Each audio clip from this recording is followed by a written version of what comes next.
મા બાપ જે ઘરમાં જઈને જુએ કે 6 AC છે, 3 બેડરૂમ છે, આમ છે, ફલાણું છે, બહુ સારું ઘર છે, એ મા બાપ એવું જોતા જ નથી કે છોકરામાં સેન્સ ઓફ હ્યુમર છે કે નહીં. હસી શકશે? 4 બેડરૂમ હશે અને 6 મહિનામાં 2 જણા જુદા જુદા બેડરૂમમાં શું છે? એટલા માટે 4 જોઈએ છે કે છૂટા પડે 2 જણા જુદા જુદા રૂમમાં સૂઈ શકવા જોઈએ. મારી છોકરીએ ડ્રોઈંગ રૂમમાં ના સૂવું જોઈએ. કેટલા બધા લોકોને મેં જોયા છે કે સાડી બ્લાઉઝનું મેચિંગ કરવામાં જેટલો સમય બરબાદ કરે છે ને એટલું મેન્ટલ મેચિંગ કરવામાં નથી કરતા.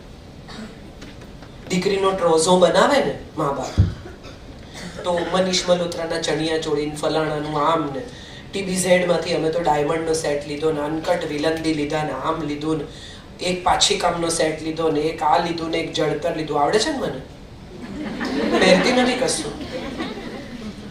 મહત્વની વાત એ છે કે આ બધું કર્યા પછી પૈઠણી પહેરશે ને આમ પહેરશે ને એક બનારસી લીધી ને એક કાંજીવરમ લીધી. આ બધું કર્યા પછી જો 2 જણા એકબીજાનો હાથ પકડીને સાથે નહીં ચાલી શકે ને તો આ બધું કબાટમાં રહી જશે. તમને સજવાની એ મજા નહીં આવે. જેને તમે ચાહતા નથી, જેને તમે પ્રેમ નથી કરતા, જેની સાથે તમારું મનમેળ નથી, એને માટે તમને શ્રૃંગાર કરવામાં ક્યાંથી રસ પડવાનો છે? અને જેને તમે ચાહો છો, જેને તમે પ્રેમ કરો છો, એ જે તમને પ્રેમ કરે છે એ તમે શ્રૃંગાર કરો કે ન કરો એને પડી જ નથી. એને તો તમારામાં રસ છે, તમારા પાછી કામના સેટમાં રસ જ નથી. ખરેખર સવાલ એ છે કે સશક્તિકરણ ત્યાં આવીને ઊભું રહે છે જ્યાં 2 જણા એકબીજાની બાજુમાં ઊભા રહે. કઈ કઈ રથમાં આંગળી નાખે છે અને આંગળી નાખતા પહેલા નથી કહેતી કે 2 વચન આપો તો આંગળી નાખો, બાકી ગયો તારો રથ. પતિ કહે છે કે હું તને કઈ આપવા માંગુ છું, તે મારો જીવ બચા. અને ત્યારે પણ એમ કહે છે હમણાં કઈ નથી જોઈતું, બધું છે મારી પાસે. તમે આમ કરો તો હું આમ કરું, તમે તેમ કરો તો હું તેમ કરું, તમે પહેલા કહો પછી હું કહું. આ પ્રેમ છે? આ તો હિસાબ છે, લેવડ દેવડ. પ્રેમ શું છે એવો સવાલ કોઈ પૂછે તો હું એમ કહું કે પ્રેમ શક્તિ છે, ભયાનક મોટી શક્તિ. સંજોગો સામે, સમય સામે, સમસ્યાઓ સામે ઝઝૂમવાની શક્તિ. પ્રેમ કરવો ને એ પણ સશક્તિકરણ છે. અને પુરુષને, પ્રેમીને નહીં, જગતને પ્રેમ કરવો એ પણ સશક્તિકરણ છે. ચાહી શકવું દિલ ફાડીને કોઈને પણ. કોઈનું નાનકડું બાળક હોય અને રડતું હોય ને તમે એની મમ્મીને એમ કહો કે જા થોડી વાર તું તારે બાથરૂમ જવું હોય જઈ આવ, 5 મિનિટ ઊભી છું, રાખો છો. તમારી પર્સ પકડી લો, તમારું આ લઈ લો. બિચારી વિમાનમાંથી મમ્મી ઉતરતી હોય ને એક હાથમાં છોકરું હોય ને એક હાથમાં બેગ હોય ને એક હાથમાં સ્ટ્રોલર ને ધક્કો મારતી હોય. આટલા પુરુષો ચઢે પણ કોઈ એમ નથી કહેતું કે લાવો બેનું લઈ લો. નાના બાળક સાથે માં બિચારી લાઈનમાં ઊભી હોય સિક્યોરિટીની કે સ્ટેશનની કે ક્યાંય પણ, ત્યાં પણ ભલે ઊભી પાછળ, કોઈ એમ કહેતું નથી બેન તમે આગળ જાઓ નાના બાળક સાથે. આ કહી શકવું ને એ પણ સશક્તિકરણ છે. એક જણ થોડું પાછળ જાય તો એમાં કયું આકાશ તૂટી પડે છે. નાના બાળક વાળી માં છે, થોડુંક એને પણ અટેન્ડ કરો. હમણાં હું હૈદરાબાદથી પાછી આવતી હતી, આ કિસ્સો મેં પહેલા પણ કહ્યો છે, મને બહુ એક કિસ્સો અપીલ કરી. હું હૈદરાબાદથી પાછી આવતી હતી, એક પુરુષ ને એક સ્ત્રી, એના 2 બાળકો, એક 1.5-2 વર્ષનું બાળક ને એક એકદમ નાનું 8 મહિનાનું બાળક. બંને જણા જુદી જુદી સીટ લીધી. પિતા પાછળ બેઠા, માં થોડી આગળ બેઠી. અને જેવા ફ્લાઇટમાં ચડ્યા ને એવા પિતાએ નાનું બાળક લઈ લીધું. મોટું બાળક અને માં 2 જણા આમ બ્લેન્કેટ ઓઢીને ઘસઘસાટ સુઈ ગયા. 2.5-3 કલાકે અમદાવાદ ઉતર્યા ત્યારે માં બિચારી આમ ડેઝડ જાગી. ને પિતા કોન્સ્ટન્ટ બાળકને એન્ટરટેન કરે. નાનું 6 મહિનાનું બાળક એને આમ રમાડે ને તેમ રમાડે ને લઈને ફરે ને આ કરે, માને જોવા ના દે. એટલે એ લોકો ઉતર્યા ત્યારે મેં પિતાને કહ્યું, મેં કીધું you are a wonderful father. મારાથી રહેવાયું નહીં. એટલે પિતાએ કહ્યું કે wonderful mother hasn't slept for 3 days. આ અદ્ભુત માં 3 રાતથી સૂતી નથી, એને 2.5 કલાક સુવા દેવી ને મારી ફરજ છે. આ પણ સશક્તિકરણ છે. હું નથી માનતી કે સશક્તિકરણ માટે કોઈ સભાઓ ભરવાની જરૂર છે, કોઈ એકબીજા સાથે ચાલો હવે આપણે મોરચો કાઢીએ અને ચાલો હવે એક ડ્રેસ કોડમાં કિટી પાર્ટી કરીએ. આ બધી નકામી વેડફવાના સમયની ચર્ચા છે. ખરેખર જો તમારે સશક્તિકરણ શીખવું હોય ને તો તમારે ત્યાં આવતી કામવાળી બાઈને પૂછો તારું બેંક અકાઉન્ટ છે? નથી? ચલ ખોલાવી આપો. આધાર કાર્ડ છે? નથી? ચલ કરાવી આપો. તમારી જિંદગીના 2 કલાક બગાડીને એનું આધાર કાર્ડ, એનું ડોક્યુમેન્ટેશન, એની કોઈ મદદ એવી કે જે તમે ભણેલા હોવાને કારણે કરી શકો, તો હું માનું છું કે તમે બીજી સ્ત્રીને સશક્તિકરણ આપ્યાની, એને સશક્ત કર્યાનો સંતોષ તમે લઈ શકો. બાકી આવી બધી વાતો કરવાથી હું નથી માનતી કે કંઈ થઈ શકે. એનો વર એને મારતો હોય તો એને એમ કહી શકાય કે આજની રાત અહીંયા સૂઈ જા, કાલે સવારે આપણે અત્યાચાર એટ્રોસિટી સામે ફરિયાદ કરીશું, ચિંતા ન કર. કોઈ તને મારે છે. એની દીકરીને ન ભણાવતા હોય તો તમે એવું નક્કી કરો કે હું જિંદગીમાં 2 સાડી ઓછી લઈશ, પણ બેટા તારી દીકરીની ફી હું ભરી દઈશ. પાણી નથી આવતું તારે ત્યાં, ચલ આપણે આ તેલના 4-5 કેરબા બચાવી લઈએ, તું રોજ અહીંથી પાણી ભરી જજે. તારે નાવું છે, મારે ઘેર ના જાય. આ આપણે કરી નથી. એ લોકો આપણા બાથરૂમમાં નાય, કેમ એ લોકો ન નાઈ શકે? અહીં આપણને સશક્તિકરણ નથી સૂચતું. એની નાનકડી દીકરી કદાચ આપણે ઘેર કામ કરવા આવતી હોય તો એને પૂછો કે બેટા સેનેટરી પેડ્સ ક્યાંથી લાવે છે તું? તારે જોઈએ છે?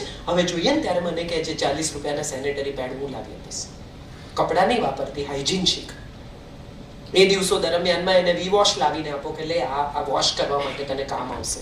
એ દિવસોમાં હાઇજીન રાખવાનું, ચોખ્ખાઈ રાખવાની. આવી કઈ આપણને પડી નથી. હું એવું માનું છું કે ઈચ વન ટીચ વન. દરેક સ્ત્રી જો એક સ્ત્રીને સશક્તિકરણ આપે ને તો આ જગત તાત્કાલિક બદલાઈ જાય. ભેગા થઈને વાતો કરવાને બદલે વ્યવહારમાં મૂકીએ, એ સશક્તિકરણ છે. પેન્ટ પહેરવાથી, સ્માર્ટ થવાથી, અંગ્રેજી બોલવાથી, વાળ કપાવવાથી, લિપસ્ટિક લગાડવાથી, મસ્કરા લગાડવાથી, આઈબ્રો કરાવવાથી, અપર લિપ્સ કરાવવાથી, બ્લીચ કરાવવાથી, વેક્સ કરાવવાથી સશક્તિકરણ આવતું નથી. આ વાત આપણે બધાએ સમજી લેવી જોઈએ.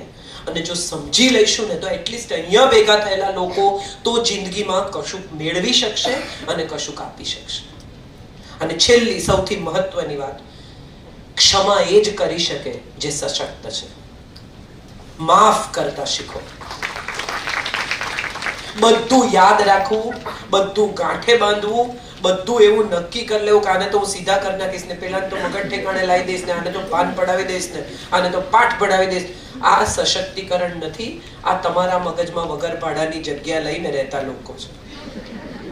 મહત્વના મુદ્દા ભૂલાઈ જાય. બહુ બધી સ્ત્રીઓ હું તો હવે ભૂલી જાઉં, ફ્રીજ પાસે ઊભી રહીને વિચારું કે હું કેમ આવી, કારણ કે બિનજરૂરી વસ્તુઓ સ્ટોર કરી છે. એટલે કામની સ્ટોર નથી થતી. હું આ 1 કલાકથી બોલું છું, મેં એક કાગળ જોયો નથી, એક મુદ્દો જોયો નથી. હું મુદ્દા જે વિચારીને આવી હતી હું બોલી. કેમ?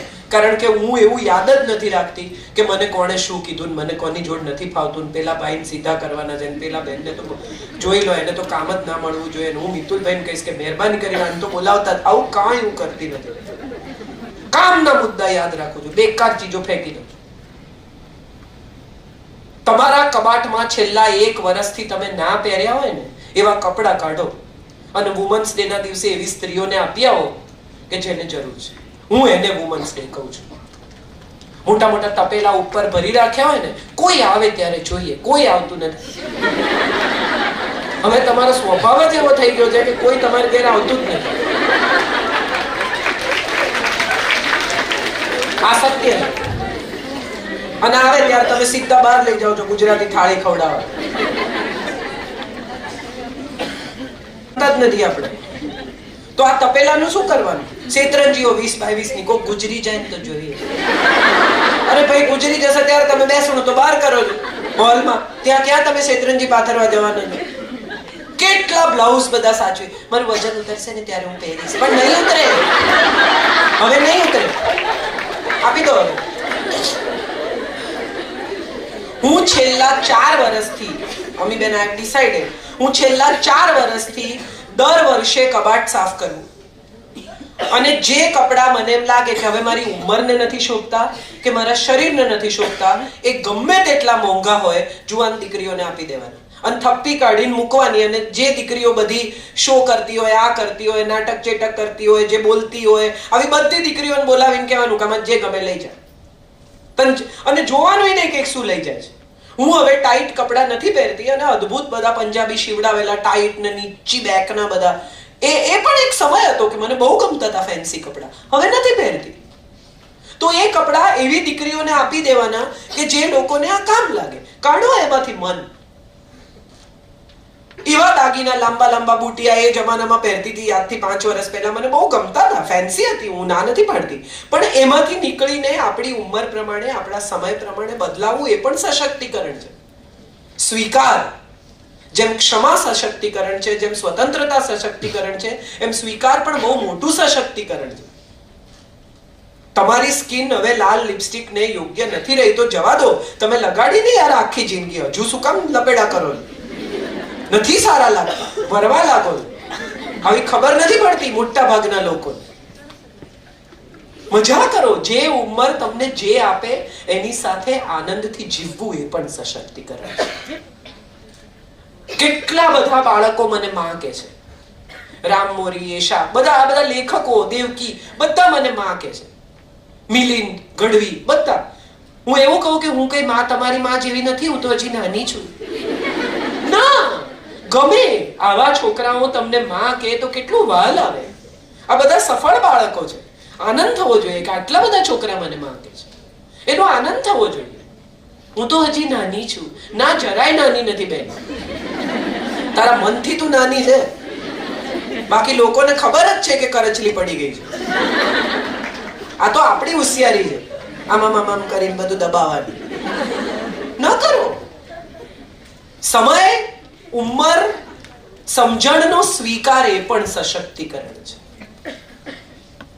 ન લડવું ઉંમર સાથે, મજા કરે.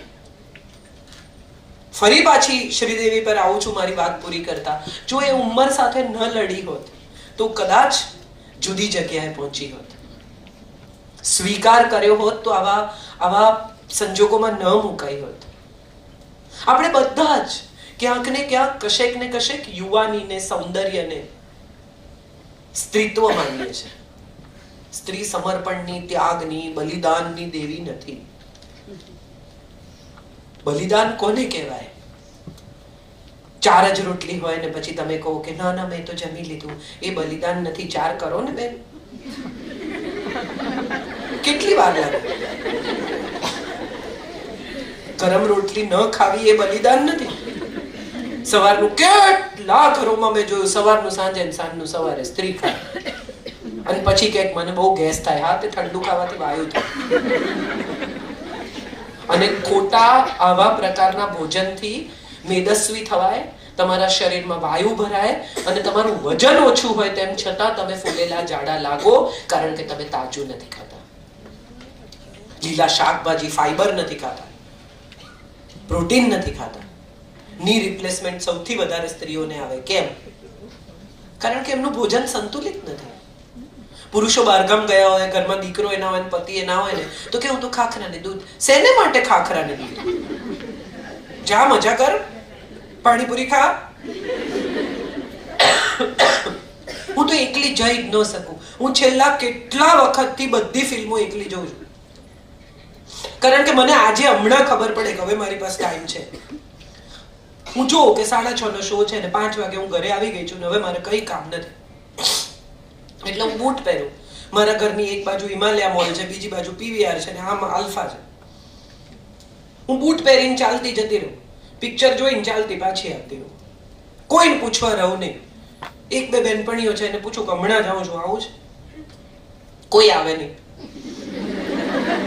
કલાકમાં કોઈ નીકળી જ શકે નહીં મારી જેમ. હું આને સશક્તિકરણ કહું છું. તમારી મજા તમારે કરી લેવી, તમારી મજા માટે કોઈના પર આધારિત ન રહેવું ને, એ પણ સશક્તિકરણ છે. મને પાણીપુરી ભાવે છે તો બિનદાસ ગાડી ઊભી રાખીને એકલી પાણીપુરી ખાવ. એમાં હું કોક જુએ તો શું થાય? કાજલો જવાઈ પાણીપુરી ખાય છે, હું તો કહું આવો, તમે આવો. ન ખાઈ શકાય, હું માણસ નથી. સુખી થવા માટે બહુ ઓછી જરૂરિયાતો છે, દુખી થવા માટે બહુ કારણો છે. અને આપણે બધા દુખી થવાના કારણ ગોતવામાં ચેમ્પિયન છીએ. કેટલાય વખતથી એમને કહું છું કે મને ડોસો ખાવા લઈ જાઓ, પણ અરે લઈ શું જાઓ? જાઓ, તેડીને લઈ જાય તમને. 1.5 વર્ષના જો જાઓ બિંદાસ. તમને જે કરવાનું મન હોય એમાં કશું ખોટું ન હોય, કોઈ પાપ ન હોય, કોઈ ગુનો ન હોય, કોઈ છેતરપિંડી ન હોય, તો ડરવાનું કોનાથી? કોનાથી બીવાનું? આપણે બધા બીજા પર આધારિત રહીએ છીએ અને એવી ફરિયાદ કરીએ છીએ કે બીજા લોકો આપણે જેમ ઈચ્છીએ છીએ એમ નથી વર્તતા.